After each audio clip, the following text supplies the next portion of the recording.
Welcome to Chillin' 101. We hope this video helps. You start by preparing both devices. Power them off and confirm each has an optical/toslink port labeled optical or SBDIF. Next, remove the small protective caps on the cable ends and position the connector so the flat side matches the port orientation. You then insert the plug straight in until it seats. Do not force or twist. Optical connectors are keyed. Once connected, leave the cable free from sharp bends and avoid tight coils so the fiber stays intact and signal loss is minimized. Once the cable is physically connected, power the devices on and set the source output to optical or digital audio in its audio settings. Make sure you choose PCM for stereo or bitstream when your receiver supports Dolby or DTS surround. This determines how audio is encoded and passed over the cable.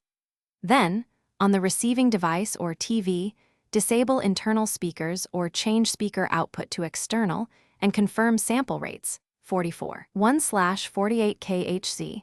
Match to avoid resampling artifacts that can introduce sync issues. You finish by testing playback. Choose a clip with clear dialogue or multi-channel audio to confirm correct channels and lip sync. Make sure the receiving device is set to the same optical input and that volume is up. Then secure the cable to prevent strain and label both ends for future changes. If you get no sound, check the input selection first, then power cycle devices, remove any remaining caps, and try a known good cable. If that fails, ensure the source's audio format is compatible with the receiver.